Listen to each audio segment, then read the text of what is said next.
नमस्कार। शोम रतोड़ी एनालिसिस में आपका स्वागत है। आज जो मैं जिक्र कर रहा हूँ वो कल अहमदाबाद के स्पेशल कोर्ट का जो फैसला आया नरोदा गांव का। अहमदाबाद के नरोदा गांव में जो मैसेकर हुआ था 28 फरवरी 2002 को, यानी 27 फरवरी 2002 को गोधरा में एक हिंदू तीर्थयात्रियों से भरी हुई बोगी में 59 लोगों को जिंदा जलाया गया था। वो लोग अयोध्या से लौट रहे थे और उनको गोधरा में अहमदाबाद से पहले ही ट्रेन रोक करके उनको जिंदा जलाया गया। पेट्रोल, उनकी बोगी में पेट्रोल डाल करके बाहर से लॉक करके और वो लोग वहाँ आग लगा करके जिंदा जलाए गए, जिसमें महिलाएं भी थी, बच्चे भी थे और पुरुष भी थे। उसके फलस्वरूप अगले दिन, क्योंकि जो हिंदू लोग थे, हिंदू धर्म के लोग थे, उन्होंने अगले दिन इस हत्याकांड के विरुद्ध में गुजरात बंद का आह्वान किया। इसी दौरान अहमदाबाद के जो नरोदा गांव है वहाँ पर जो एक हत्याकांड हुआ, वहाँ पर दंगा हुआ। जब ये बंद करा रहे थे तो उस दौरान पथराव हुआ और फिर दंगा शुरू हो गया और पूरे गुजरात में ऑलमोस्ट दंगा फैल गया। तो इस दंगे में 11 लोग मारे गए। उन पर जो उनको मारने के लिए जिन पर चार्जशीट लगाई गई, जिनको ट्रायल किया 10, 12, 13 साल से, उन सबको जो है स्पेशल कोर्ट ने बरी कर दिया। अब मुख्य बात यह है कि क्या वो लोग मारे नहीं गए? जरूर मारे गए, क्योंकि खाली उस दंगों में 2002 गुजरात के दंगों में जो ऑफिशियल फिगर है, लगभग 1000 करीबन मुस्लिम लोग मारे गए, 250 लगभग हिंदू लोग मारे गए। तो दंगा दोनों तरफ से हुआ। ये वो नहीं था कि केवल एक समाज ने किया या दूसरे समाज ने किया, क्योंकि हिंदू लोग मारे गए, उनके तीर्थयात्री मारे गए, तो स्वाभाविक रूप से एक प्रतिक्रिया होनी थी और उसका एक परिणाम यह था कि उन्होंने कॉल कर दी गुजरात बंद की। अब अगर आप गुजरात का इतिहास देखें 2002 से पहले का, तो ये दंगों का इतिहास रहा है। और दंगों का इतिहास के अलावा भी जो है गुजरात का ज़्यादातर एरिया पोर्ट है, यानी समुद्र से लगा हुआ है, तो ये व्यापार का भी अड्डा रहा है। भारत की आज़ादी से पहले से जो है, और जो इस्लामिक आक्रमण हुए, तो यहाँ सूरत हो गया या 2-4 बंदरगाह ऐसे हैं जहाँ लगातार दंगा होता रहा या मारकाट चलती रही। जो इस्लामिक शासक थे वो यहाँ अपना कब्जा करते थे। तो इसी अहमदाबाद के इस गांव में, नरोदा गांव में, गाम करके वो कहते हैं, जो दंगा हुआ उसके साथ ही पड़ोस में भी दंगा हुआ, और नरोदा पाटिया करके, वहाँ पर भी जो है 87 करीबन लोग मारे गए। अब प्रश्न ये है कि कैसे ये लोग छूटे? जो दंगाई हैं, मैं इनकी बात नहीं कर रहा हूँ, जो ये छूटे, ये दंगाई, इन दंगाई की बात नहीं कर रहा। जो दंगाई जिन्होंने मारा है वो क्यों छूटे? तो इसके पीछे आप कहानी जान लीजिएगा। 2002 में जब ये दंगा शुरू हुआ तो उस समय मोदी जी नए नए वहाँ पर मुख्यमंत्री बने थे। उन्होंने अपना पूरा प्रयास किया किसी भी तरह जो है दंगे को रोका जाए। उन्होंने अड़ोसी पड़ोसी राज्यों से भी मदद मांगी, लेकिन उनको पड़ोसी राज्य मध्य प्रदेश से, राजस्थान से, क्योंकि वहाँ कांग्रेस सरकारें थी, तो किसी ने मदद नहीं करी।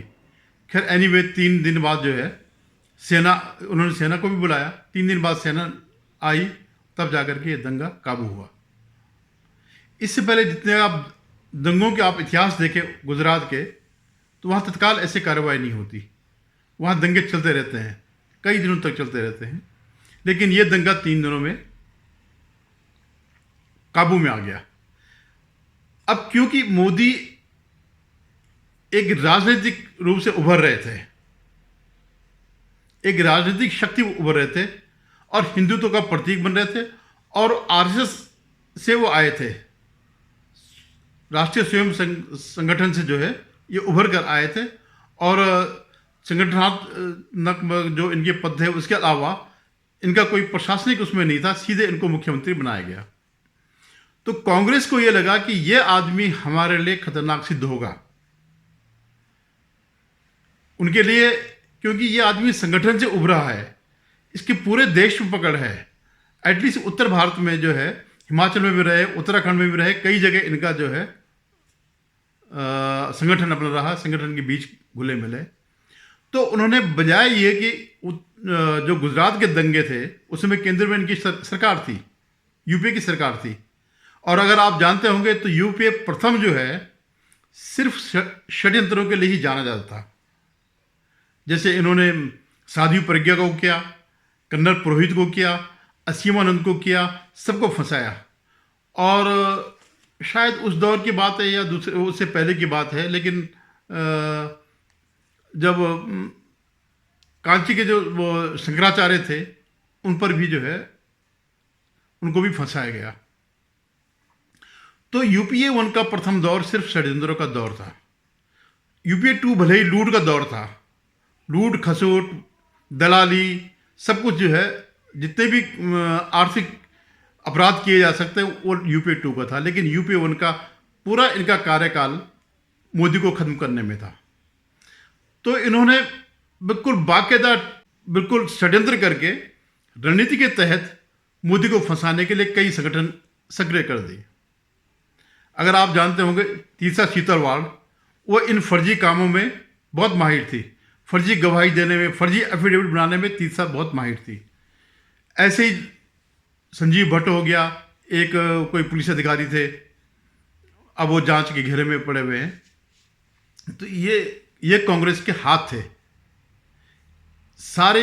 यहाँ तक कि जो वीरभद्र सिंह हिमाचल प्रदेश के मुख्यमंत्री थे, उनकी बेटी भी हाईकोर्ट में जज के रूप में वो वहाँ ट्रांसफ़र हो गई।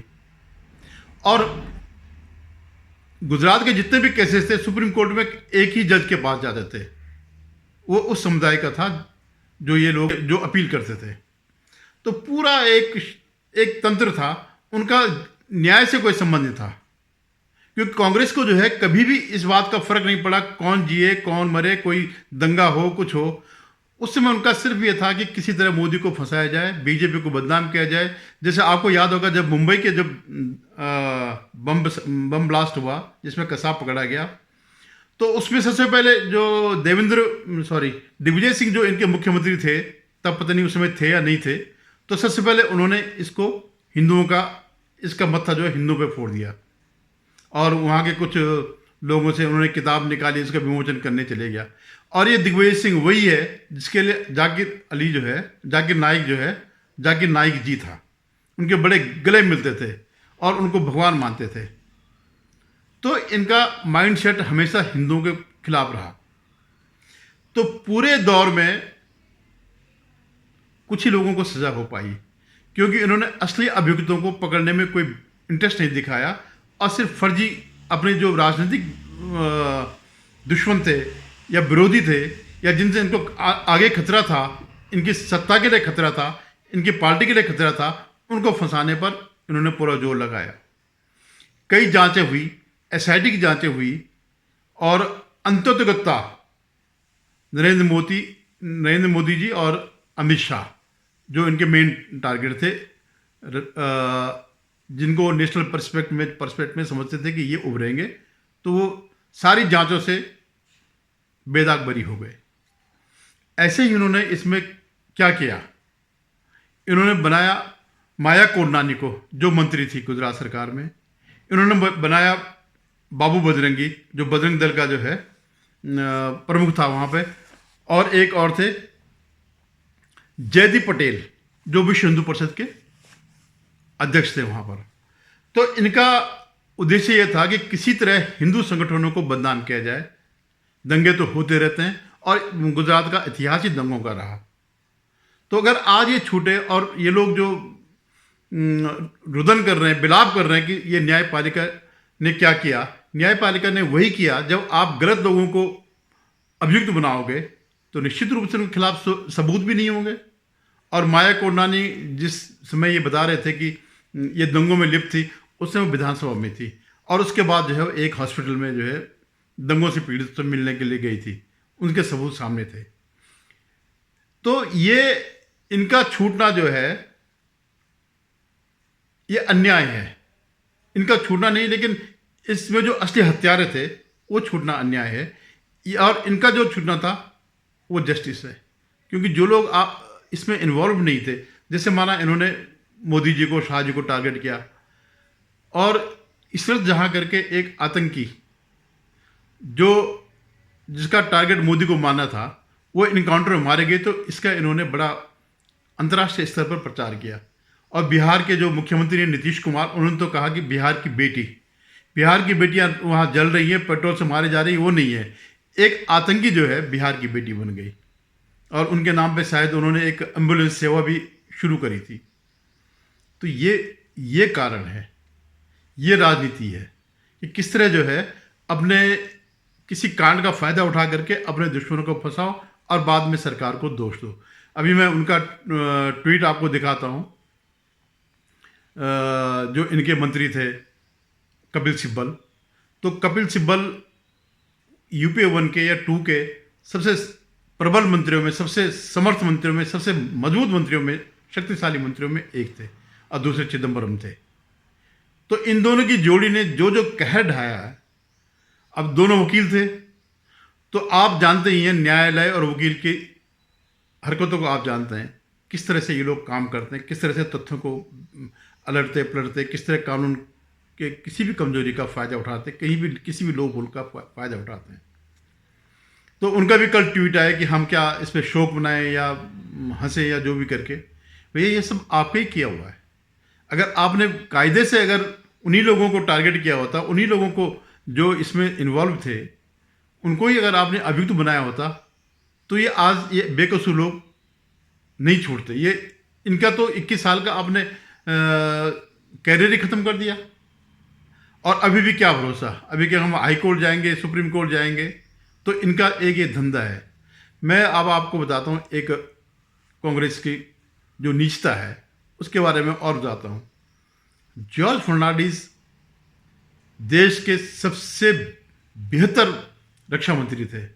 वो पहले व्यक्ति थे जो सीमा पर जाते थे, जो करगिल में गए, और उनको बदनाम करने के लिए, क्योंकि जॉर्ज फर्नांडिस तो इमरजेंसी से ही कांग्रेस के निशाने पर थे, तो उन्होंने उन पर ताबूत कांड का आरोप लगाया।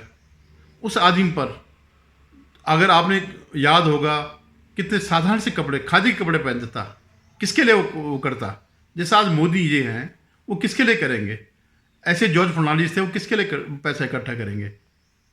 उनके न कोई बाल बच्चे, मतलब वैसे कोई था नहीं, उनका परिवार कोई ऐसा नहीं था कि राजनीति में हो या कोई बच्चे वैसे हों। वो फक्कड़ किस्म के आदमी थे, उनके बारे में ज़्यादा वो नहीं कहूँगा, लेकिन उनकी ईमानदारी पर कोई शक नहीं किया जाता। तो उनको फंसाने के लिए, क्योंकि इनके पास सारे तिकड़मी हैं, आप हिंदुस्तान के जितने भी तिकड़मी देखेंगे वो सब कांग्रेस में होंगे, तो उनको फंसाने के लिए उन्होंने ताबूत घोटाला का जो है एक शगुफा छोड़ा, और आजीवन उन पर ये आरोप लगता रहा। शायद मृत्यु से थोड़ा पहले ही जो है वो बरी हुए। तो ये इन लोगों का काम है। अभी जैसे सतपाल मलिक को ले आया हो, नंबर 1 का झूठा सतपाल मलिक, जो उसी इंटरव्यू में कह रहा है कि हाँ मैंने झूठ बोला। तो इस ढंग से इनका देश के खिलाफ या दूसरी पार्टी के खिलाफ तिकड़मे करना, षड्यंत्र करना, ये इनका मुख्य रणनीति है। तो अगर ये लोग, जो लोग छूटे हैं वो तो निर्दोष थे, लेकिन जिन्होंने मारा, तो ये लोग जो है ये दोषी हैं।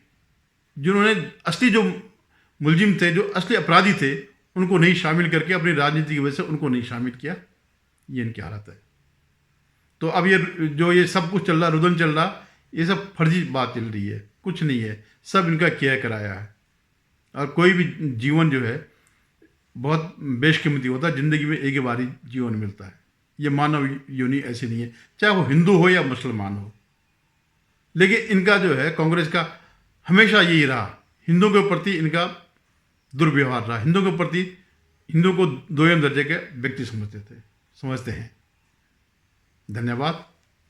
अगर आपको मेरा वीडियो पसंद आए तो इसे लाइक करेगा, शेयर कीजिएगा और सब्सक्राइब करेगा। धन्यवाद।